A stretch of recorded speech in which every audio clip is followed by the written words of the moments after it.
라반이 집을 비운 틈을 타서 야곱이 도망을 시도를 하죠. 그러나 일주일 만에 라반에게 붙잡히게 됩니다.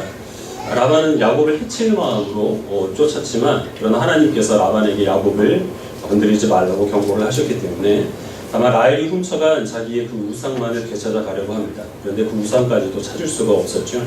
그래서 그냥 돌아가기는 민망했는지 라반이 야곱에게 우리가 언약을 맺자라고 얘기를 합니다. 야곱은 돌로 기둥을 세우고 또 라반은 같이 온 사람들과 함께 돌로 또 무더기를 만들어서 거기를 다양한 이름으로 부르는데요. 그 이름의 의미는 이제 증거의 무더기, 또 그 하나님께서 보신다라고 하는 그런 의미가 있습니다. 그리고 이제 각각 자기가 섬기는 신의 이름으로 맹세를 합니다. 야곱이 지킬 약속은 그 라반의 딸들 라헬과 레아를 학대하지 않고 그들 외에 다른 아내를 또 맞이하지 않는 것입니다. 그리고 이 돌 무더기를 넘어서서 라반을 해치지 않을 것을 약속을 합니다. 또 라반은 역시 마찬가지로 그 돌 무더기를 넘어서서 또 야곱을 해치지 않을 것을 또 맹세를 합니다. 맹세를 할 때 야곱은 이삭이 경외하는 하나님, 즉 여호와 하나님의 이름으로만 맹세를 하는데 반해서 라반의 경우에는 아브라함의 하나님, 아브라함 하나님 물론 여호와 하나님이죠. 그리고 자기의 할아버지 나홀이 섬기는 신, 또 그 외에 자기 그 조상들이 섬기던 그 신들의 이름으로 맹세를 합니다. 그리고 나서 그들은 함께 이제 오붓하게 식사를 나누고 그 다음 날 화기애애하게 서로 이제 작별 인사를 하고 헤어지게 됩니다. 이들이 이때 맺은 이 언약대로 라반과 야곱은 그 후에는 더 이상 얽히지를 않습니다. 더 뭐 서로 속도 속이거나 아니면 뭐 서로를 착취하거나 뭐 도망치거나 하는 일을 전혀 하지 않습니다. 그런데 이것이 이들의 그 갈등만을 끝낸 것이 아니라 이들 사이에 지금까지 이어져 온 그 교제까지 다 끊어지게 만든 언약이 되었습니다. 라반은 야곱의 외삼촌이었죠. 그리고 이삭과 야곱은 그 라반의 가족들에게서 계속해서 그 신부감을 구해왔습니다. 그런데 이제 이 언약 이후에는 두 번 다시 야곱은 그 하란으로 넘어가지 않고 그의 자식들을 그 라반의 가족들과 결혼을 시키지를 않습니다.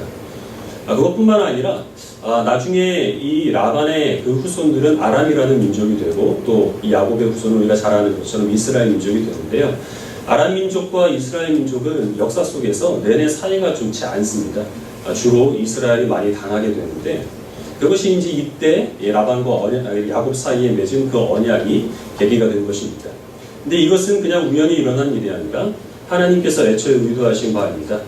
하나님께서 아브라함에게 너는 고향 친척 아버지의 집을 떠나라 라고 명령을 하셨을 때 아브라함과 그의 후손들이 떠나야 될 고향 친척 아버지의 집 가운데 이 하란이 포함되어 있었다는 거죠. 지금까지는 이삭과 야곱이 그 가나안 민족과 섞이지 않기 위해서 그래도 친족 중에서 배필을 구하기 위해 하나님께서는 하란에 가서 그들이 신부감을 구해오도록 섭리를 하셨는데 이제 야곱 이후에는 더 이상 그럴 필요가 없고 이 라반의 가족들도 어차피 아브라함의 그 후손이 아니기 때문에 가나안 족속과 같이 이스라엘 백성들이 격리를 해야 될, 구별되어야 될 그런 이방인으로 하나님께서 여기게 하셔서 그래서 이제 이때의 일을 계기로 해서 라반과 야곱은 결별하게 된 것입니다. 즉 우리가 읽은 이 본문에서 지금 라반과 야곱은 이전에 없었던 굉장히 화기애애한 그런 분위기를 연출을 합니다. 오붓하게 식사를 하고 서로 작별 인사를 하고 이런 좋은 분위기였지만 그러나 이것은 화해의 언약이 아니라 결별의 계기가 된 것으로 하나님께서 이 언약식을 사용하셨다는 것입니다. 그렇다면 이 이스라엘 백성들이 야곱의 후손들이 결별해야 될 이 하란 땅은 무엇을 의미할까요? 하란이라고 하는 지역에 두 번 다시 돌아가지 않는 것을 의미하는 것은 아니겠죠. 또 이 라반의 가족들과 또 결혼하지 않는 것을 의미하는 것도 아닙니다. 이 고향 친척 아버지를 떠나라 라고 말씀하시고 하나님께서 이 라반을 야곱에게서 격리시키신 바로 그것은 우리가 지금까지 봐왔던 라반이 살았던 삶의 태도 그리고 그가 붙들고 있었던 가치관 이제 이런 것들입니다. 가장 먼저 이스라엘 백성들이 격리해야 될 이 라반의 그 사상 가운데 하나는 바로 다신교입니다. 지금 야곱은 오직 여호와 하나님만을 섬기기 때문에 하나님의 그 이름으로만 맹세를 한 반면에 이 라반은 온갖 잡다한 그 신의 이름을 하나님의 이름과 함께 언급을 하면서 그는 맹세를 합니다. 그것은 그는 세상에 존재하는 모든 신들을 다 섬기겠다는 겁니다. 그 중에 하나만 걸려도 내게 복을 주겠지 하는 그런 생각을 갖고 있었는데 그러나 참된 하나님이 여호와 하나님 한 분밖에 없기 때문에 야곱과 그의 후손들은 결코 이 라반이 섬기고 있었던 이런 다신교에서 벗어나야 하고 절대 거기에 물들어서는 안 된다고 하는 것이죠. 그것과 함께 우리가 지금까지 지켜봐왔던 대로 이 라반은 상당히 계산적인 사람이었습니다. 지극히 이기적이고 탐욕에 눈이 먼 사람이죠. 지금 야곱에게 라반이 한 이야기 중에서 43절에 보면 이런 말이 있는데요. 딸들은 내 딸이요, 자식들은 내 자식이요, 양떼는 다 내 양떼요, 내가 보는 것은 다 내 것이라. 우리가 직장에서 열심히 일을 해가지고 어렵게 집을 한 채 장만을 했습니다. 그래서 회사 사람들을 초청을 해서 집들을 했는데 거기서 사장님이 와가지고 하는 얘기가 당신이 우리 회사에서 오래 일해가지고 이 집을 샀기 때문에 이 집은 내 집이다. 이렇게 말을 한다면 그 인간은 사장이 아니라 도둑놈이죠. 근데 라반이 지금 하는 얘기가 바로 이 얘기예요. 네가 내 딸들을 취해서 아내로 삼았고 또 그들로부터 가족을 얻었고 그리고 내 양떼를 취해서 네가 부자가 됐기 때문에 네가 지금 보는 것은 다 내 것이다. 내 것도 내 것이고 네 것도 내 것이고 이게 바로 라반이 갖고 있었던 생각이었던 겁니다. 라반이 세상의 각종 다양한 신들을 섬겼던 것도 그런 신을 자기가 얼마든지 소유할 수 있었던 것이라고 여겼던 것이고 그래서 그는 다신교 신앙을 가지게 되었다고 하는 것이죠. 하나님께서는 이런 그 라반의 태도에서 벗어나기를 원하셨다는 겁니다. 물론 야곱은 라반의 딸들을 아내로 취했고 또한 그가 치던 그 가축들을 또 받아서 그래서 지금 이렇게 부유한 사람이 되었지만 라반이 야곱에게 공짜로 준 게 아니죠. 야곱은 라반의 두 딸을 아내로 취하기 위해서 14년 동안 일을 했습니다. 그리고 다른 가축들도 6년 동안 그 라반의 가축들을 돌보면서 품삯으로 받은 겁니다. 근데 라반은 마치 자기가 선심을 써서 야곱의 가정을 이루고 또 부자가 된 것처럼 네가 갖고 있는 것은 다 내 것이다. 지금 이렇게 얘기를 하고 있는 겁니다. 이런 탐욕스러운 태도 때문에 라반은 자기의 딸들을 믿기로 해서 야곱을 20년 동안 부려먹으면서도 딸들에 대해서도 야곱에 대해서도 전혀 미안한 마음이 없었고 자기가 없는 사이에 자기 집을 챙겨서 도망간 그 야곱을 도둑놈으로 여기고 그를 죽이기 위해서 일주일 동안 뒤쫓았다는 것이죠. 하나님께서는 이런 탐욕스러운 태도 가운데 결코 야곱이 물들어서는 안 된다는 것을 말씀해 주시기 위해 이 돌 무더기를 기점으로 해서 두 번 다시 그 하란 땅으로 넘어가지 않고 서로 교류하지 말고 완전히 격리되고 더 이상 그의 가족들 가운데서 이 야곱의 후손들이 아내를 얻지 못하도록 역사하셨던 겁니다. 우리 출애굽기 19장 말씀을 같이 보겠습니다.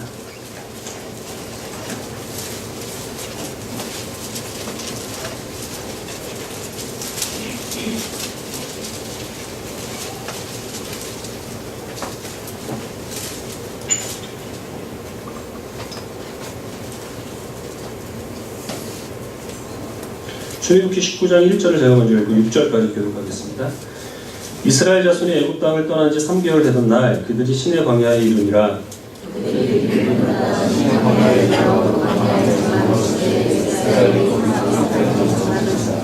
모세가 하나님 앞에 올라가니 여호와께서 산에서 그를 불러 말씀하시되 너는 이같이 야곱의 죄에 말하고 이스라엘 자손들에게 말하라.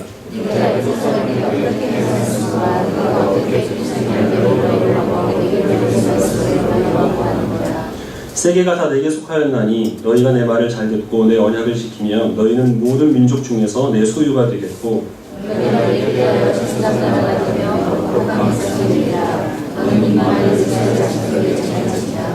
6절까지 읽었습니다. 이스라엘 백성들이 야곱의 그 자손들이 나중에 이스라엘 민족이라고 하는 이제 큰 백성이 됩니다. 애굽에서 400년 동안 있다가 하나님께서 그들을 이끌어내셔서 시내산 밑으로 불러 모으십니다. 그리고 우리가 읽은 그 본문에서 라반과 야곱이 언약을 맺었던 것처럼 이제 하나님과 이스라엘 백성 사이에 언약이 체결됩니다. 이스라엘 백성들이 지켜야 될 그들의 의무는 하나님의 그 계명에 전적으로 순종하는 것, 율법을 준수하는 것입니다. 하나님 편에서 지켜야 될 의무는 그런 이스라엘 백성들을 하나님의 소유로 삼으시고 제사장 나라가 되게 하시고 그들을 거룩한 백성이 되게 하시는 겁니다. 라반은 야곱을 자기의 소유로 삼았지만 그러나 야곱의 후손들은 그 누구의 소유도 될 수 없고 누구의 종으로 전락할 수도 없고 그는 오직 하나님만을 섬기는 하나님의 소유가 되게 하시겠다라는 것이 하나님의 약속입니다. 그리고 뒤에 이어서 하나님께서는 그럼 이스라엘 백성들이 지켜야 될 그 계명이 무엇인지를 모세를 통하여서 선포하게 하시는데요. 그 모든 율법의 내용은 다 이스라엘 백성들은 하나님의 소유다라는 것을 근거로 하고 있습니다.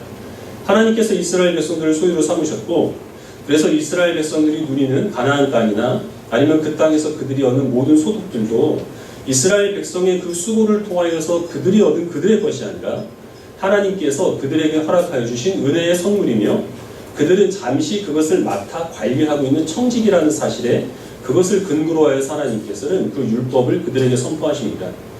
이스라엘 백성들이 지켜야 될 절기 가운데 가장 중요한 것은 유월절이죠. 근데 그 유월절은 이스라엘의 장자 대신에 하나님께서 어린 양을 대속 제물로 삼으심으로 그들을 구원하여 주셔서 그래서 그 이스라엘의 모든 장자는 다 하나님의 것임을 이스라엘 백성들이 기억하라는 절기로 그들에게 주어진 겁니다. 이스라엘 백성들은 하나님께 정기적으로 제물을 드려야 되는데 가장 주요한 제물은 모든 그 소산의 첫 열매입니다. 모든 짐승의 첫 새끼와 그리고 곡식의 첫 열매를 그들은 하나님께 드려야 했고 자기의 모든 소득 가운데서 10분의 1을 구별하여서 그들은 하나님께 드려야 했습니다. 근데 그것이 의미하는 바는 마치 세금처럼 첫 열매와 10분의 1을 드리면 그 나머지 것들은 이스라엘 백성들의 소유니 그들 마음대로 사용하라 라는 것이 아니라 그 첫 열매와 10분의 1은 대표입니다. 그것을 하나님께 드리는 것은 자기네들에게 주어진 그 나머지 목도 하나님의 지혜에 따라 주님의 뜻에 따라 선하게 사용하겠습니다. 이것은 결코 우리의 것이 아니라 하나님께서 우리들에게 땅을 주시고 좋은 날씨를 주시고 일할 수 있는 능력을 허락하여 주심으로 내게 베푸신 은혜의 선물입니다 라는 그 믿음의 고백으로서 하나님께 바쳐지도록 하나님께서는 그 제물을 규정을 하셨습니다. 이스라엘 역사 가운데서 하나님께서는 이 제물에 대한 그 의무를 이스라엘 백성들에게 상당히 무겁게 강요를 하셨고 이것이 제대로 지켜지지 않으면 그때그때만 하나님께서는 징벌을 주시거나 아니면 심판을 주셨는데요. 그 이유가 무엇이겠습니까? 이스라엘 백성들이 제물을 바치지 않으면 하나님이 드실 게 없어서 배고프셔서 아니면 하나님이 가난해지실까봐? 그 이유가 아니고 이런 하나님께서 요구하시는 그 제물을 이스라엘 백성들이 바치는 것은 이 율법의 그 언약에 기인하는 것인데 이스라엘 백성들이 이 헌신의 의무를 다하지 않으면 율법이 깨어지게 되는 겁니다. 하나님께서는 이스라엘 백성들을 구별하셔서 라반의 땅으로부터 야곱을 건져주셨고 그 이집트로부터 하나님께서는 이스라엘 백성들을 구원하여 주셔서 하나님의 소유로 삼으셨는데 이스라엘 백성들이 헌신의 의무를 다하지 않아서 내가 하나님의 소유라는 사실을 부인하고 내가 지금 갖고 있는 것은 내 것이라 라는 것을 하나님 앞에 당당히 주장하게 된다면 하나님과 이스라엘 백성 사이에 이 관계의 근거가 되는 이 언약이 깨어지게 되는 것이죠. 그러면 이스라엘 백성들은 이 돌무더기를 넘어서 다시 라반의 땅으로 돌아가 버리게 되는 것이고 그러면 가나안 민족이나 아람 족속과 같이 전혀 구별됨이 없는 이방인들과 차이가 없는 그런 민족으로 전락되고 타락하고 변질되기 때문에 그래서 하나님께서는 끊임없이 그들에게 간섭을 하시면서 너희는 내 소유다. 너희들이 갖고 있는 것은 내가 은혜로 허락한 것이다 하는 것들을 계속 기억하고 믿음으로 고백하게 하시기를 주님께서는 원하셨던 겁니다. 오늘날 우리 그리스도인들은 이 구약의 율법에 우리는 구애받지 않습니다. 우리는 유월절 지킬 필요가 없고 첫 열매를 드리거나 소득의 10분의 1을 드리는 것은 견해의 차이가 있지만 제가 생각하는 견해는 구약 율법에 해당되는 것이어서 우리들에게 문자 그대로 적용되는 것은 아니라고 생각을 합니다. 하지만 우리는 하나님의 소유이고 우리가 지금 살아가고 있는 모든 것들은 다 하나님께서 은혜로 우리에게 베풀어 주신 것이기 때문에 우리들은 내가 하나님의 소유이며 내가 누리고 있는 것은 하나님께서 내게 선물로 주신 것이고 우리는 잠시 그것을 맡아 관리하고 있는 청직이라고 하는 사실을 이 헌신의 의무를 다양한 방법으로 감당하는 것을 통하여서 우리들은 주님께 믿음으로 고백을 하게 됩니다. 그리고 그것으로 하나님과 우리 사이의 관계는 더 끈끈하고 견고하게 이어질 수가 있는 겁니다. 만약에 이 의무를 우리가 성실하게 감당을 하지 않게 된다면 하나님과 우리 사이의 언약도 마찬가지로 훼손될 수밖에 없고 그럴 때 그리스도인들은 타락하고 교회는 변질될 수밖에 없습니다. 요즘 세상에 무리를 일으키고 있는 교회나 아니면 그리스도인들을 보면 탐욕의 눈이 멀어 있기 때문에 그렇습니다. 목사가 교회를 자기의 소유로 생각을 하게 되면 마치 사업가가 기업체를 운영하는 것처럼 교회를 경영하려고 하고 교회를 통해서 어떤 이익을 남기려고 합니다. 성도들을 직원대하듯이 합니다. 그럴 때는 교회는 영락없이 타락하게 됩니다. 그리스도인들 가운데서 사회적인 지탄을 받고 있는 사람들을 보면 가난한 사람들이 아니에요. 그 사람들은 많은 것을 누리고 있는 사람들입니다. 하나님께서 많은 은혜를 주셨는데 그거를 자기가 자기의 능력으로 얻은 것으로 생각을 해서 자기의 재물, 자기의 권력 이제 그런 것을 자기가 마음껏 활용하는 것을 자기의 특권으로 생각을 합니다. 그런데 세상 사람들이 눈에 보기에 그는 예수님을 닮지 않은 타락하고 변질된 그런 욕심 많은 사람으로 비춰질 수밖에 없습니다. 이런 것을 우리가 생각을 해보면 한편으로 안타깝긴 하지만 또 한편으로는 감사하는 마음도 들지요. 우리는 그런 교회에 다니지 않고 나는 갑질을 하지 않으니까요. 그런 신앙생활을 하지 않으니까. 그런 것으로 또 위안을 받습니다. 하지만 탐욕이라고 하는 그 욕심, 소유욕이라고 하는 그 죄는 너무 간교해서 그 죄를 범하고 있는 동안에는 그것이 죄악인지 모르게 만드는 경향이 있습니다. 예를 들면 우리가 도둑질을 하거나 간음의 죄를 저지르면 그것을 하면서도 마음이 괴롭습니다. 내가 도둑질을 하는구나. 내가 간음죄를 저지르는구나. 근데 탐욕이라고 하는 것은 마땅한 자기의 권리를 행사하는 것처럼 사람이 여기기 때문에 다른 사람들이 하는 것들을 다 나도 그냥 한다라고 그렇게 자연스럽게 여기기 때문에 탐욕이란 죄를 죄로 인식하지 못하게 만든다는 거예요. 어떤 문제가 생기게 되냐면 실제로는 우리가 그렇게 안타깝게 여기는 변질된 교회 또는 타락한 그리스도인의 모습들, 탐욕스러운 성도의 그런 어떤 불미스러운 모습들을 실제로 우리가 따라가고 있으면서도 우리는 그 사실을 알지 못하고 나와 똑같이 탐욕스러운 사람들에 대해서 오히려 비난만을 퍼붓는 그러한 우를 범할 수 있게 될 여러 가지 위험들이 있습니다. 제가 오늘 드리고자 하는 말씀은 헌금을 포함해서 그리스도인의 헌신에 대한 말씀입니다. 제가 2015년 추수감사절에 그때 11조에 대한 설교를 하면서 헌금에 대한 설교는 한 5년에 한 번 정도는 해도 좋지 않겠느냐라는 말씀을 드렸는데 주기가 좀 짧아졌어요.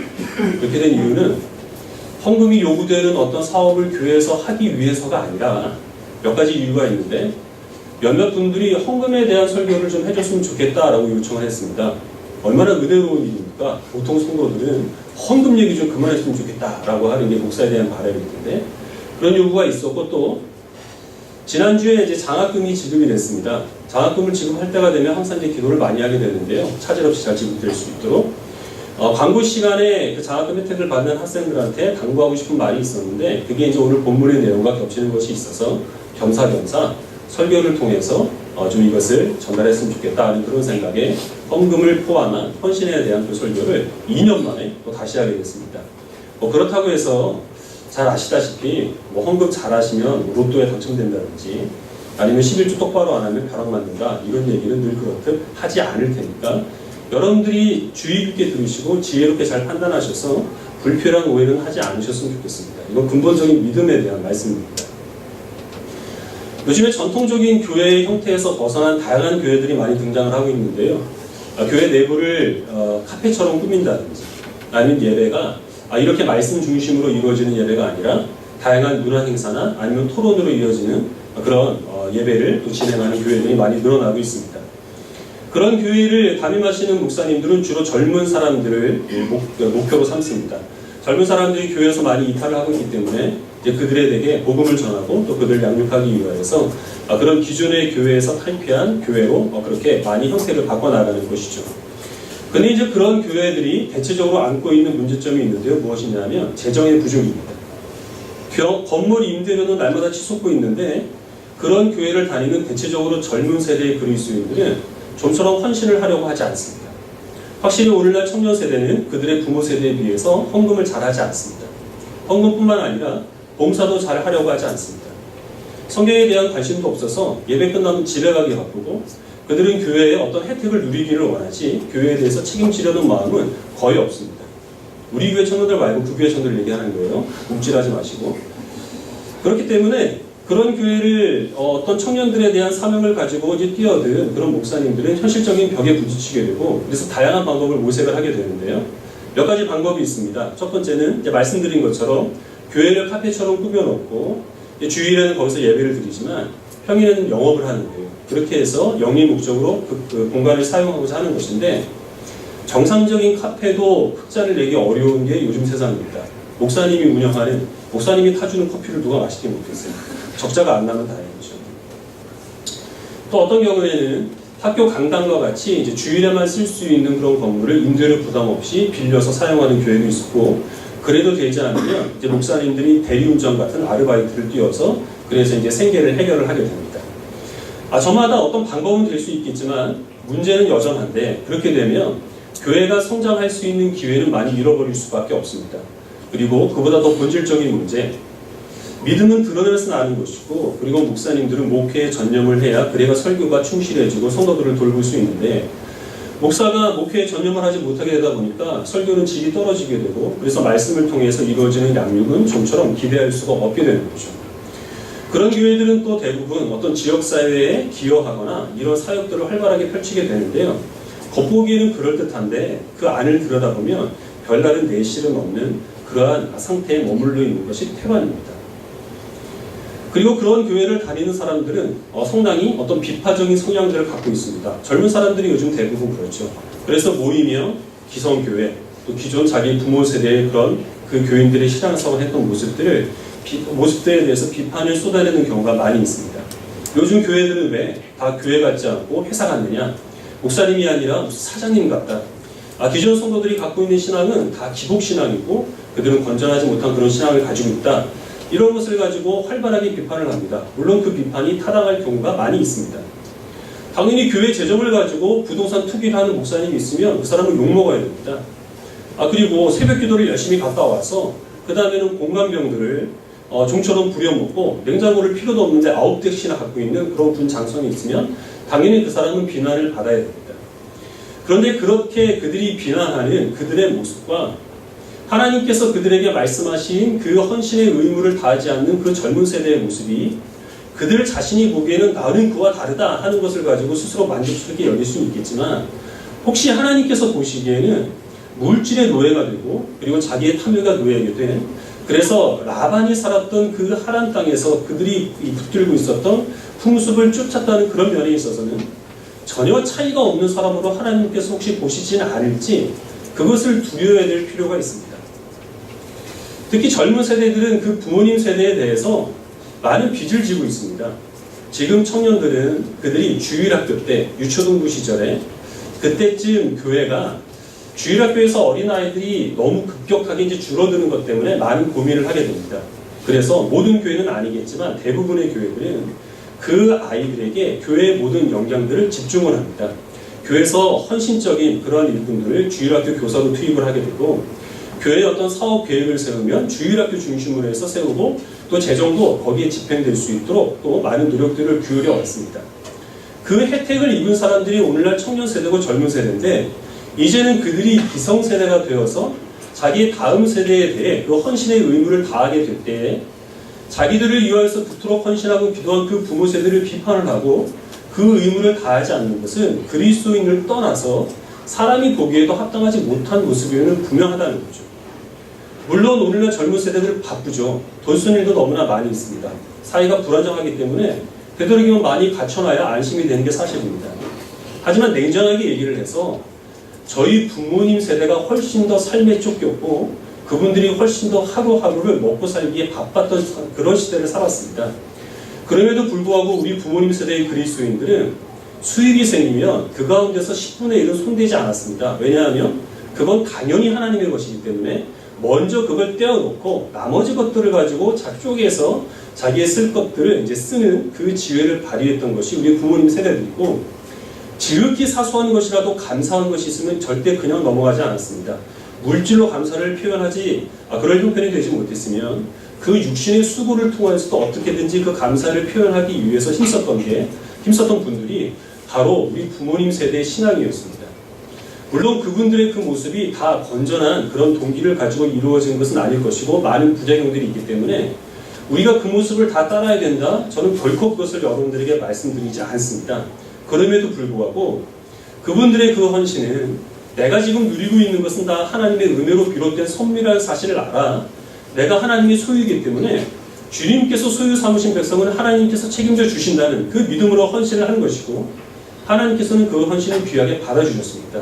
그래서 먹을 것, 또 입을 것들이 끊이지 않도록 하나님이 그 삶을 실질적으로 채워주셨고, 또한 그것으로 말미암아 우리가 이렇게 편안하게 신앙생활을 할 수 있는 그 은혜를 누리고 있는 것이죠. 그러나 그 은혜를 우리가 다 받아놓고 이제는 우리가 그 다음 세대에 대해서 우리가 그들을 위해 기도하고 또 헌신해야 될 그 신앙의 의무를 다하지 않으면 하나님께서 기껏 옮겨놓으시고 기념비까지 세우셔서 다시 돌아가지 못하게 한 그 라반의 땅으로 우리가 돌아가 서 있으면서 라반과 똑같은 그 사람들에게 우리가 손가락질하고 비난하는 것은 아닌지 정직하게 우리의 모습을 돌아봐야 하는 것입니다. 장학금에 관련해서 이제 말씀을 드리겠는데요. 생색을 내야 될 시간이어서 상당히 민망합니다. 장학금을 지급할 때가 되면 어느 때보다 제가 더 열심히 기도를 하게 되는데 항상 적절하게 지급될 수 있도록 또 하나님께서 다 채워주셨습니다. 그래서 이제 이번에도 고등학생, 대학생에서 이제 320만 원의 그 장학금이 집행되게 됐습니다. 장학금을 지금 혜택을 받고 있는 학생들, 이전에 받았던 사람들, 또 앞으로 받게 될 그런 학생들에게 당부드리고 싶은 것은 당연하게 여기지 말라는 겁니다. 신청을 하면 심사 없이 그냥 나오는 것이고, 내가 신청한 것도 아니고 부모님이 신청해서 나온 것이기 때문에 나와는 상관없는 것, 아니면 그냥 내 것으로 여겨서는 안 된다고 하는 거예요. 우리 교회 형편에 그렇게 매 학기마다 수백만 원씩 장학금 지급하는 것은 생생되는 것인데 상당히 어려운 일입니다. 그러다 그렇게 할 수 있었던 이유가 무엇이냐면 여러분들의 부모님 세대가 여러분들을 사랑하는 마음으로 아낌없이 헌신했기 때문에 이루어진 일입니다. 그런데 그분들 중에서는 고등학교나 대학교 문턱도 가보지 못한 분들이 많이 계십니다. 그런 분들의 사랑을 입었기 때문에 여러분들은 빚을 진 겁니다. 누구에게 빚졌냐면 그분들이나 교회에 빚을 진 것이 아니라 지금 신앙생활을 하고 있는 여러분들의 동생과 또 아직 세상에 존재하지 않고 있을 여러분들의 그 자녀 세대에 대해서 여러분들은 그 장학금을 통하여 차곡차곡 빚을 쌓아 나가고 있는 겁니다. 근데 여러분들은 부모 세대의 그 혜택을 다 받아놓고 깡그리 잊어버리고 있고, 그리고 그 다음 세대에 갚아야 될 그 빚을 여러분들이 지혜롭게 갚지 않게 된다면 사실 여러분들은 하나님께서 은혜로 구원하셔서 약속의 땅 가나안에 하나님이 들여보내주셨고 거기에서 많은 은혜를 베풀어 주셨는데 이 모든 것들은 다 내가 은혜로 받은 것이 아니라 내 노력으로 받은 것이다, 이렇게 주장하는 것밖에 되지 않는다는 겁니다.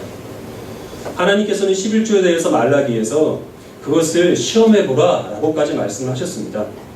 다른 시험해볼 대상을 우리가 굳이 찾을 필요 없이 우리 교회가 좋은 예입니다.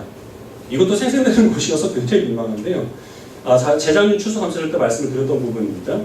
우리 교회는 개척 초기부터 그래도 교회의 그 모든 재정의 10분의 1은 교회 운영하는 데 외에, 그러니까 구제나 선교나 장학금에 사용을 하자라고 그렇게 결정을 해와서 그렇게 집행을 해왔습니다.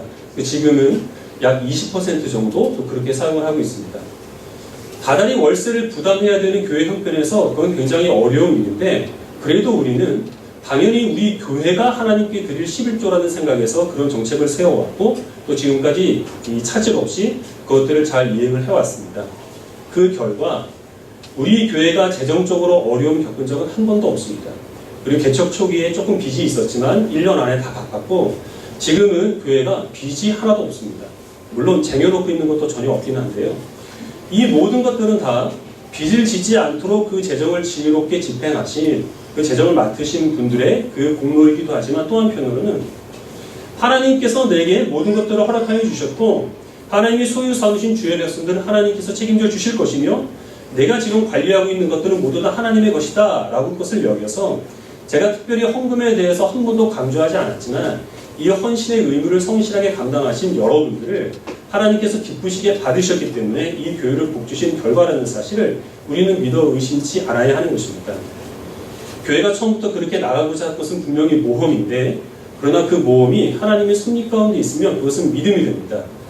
우리가 모험하는 교회에 다닌 것으로 만족하지 마시고 이 모험을 여러분들의 삶 속에서 각각 다양한 모습으로 한번 실행해 보시기를 권합니다.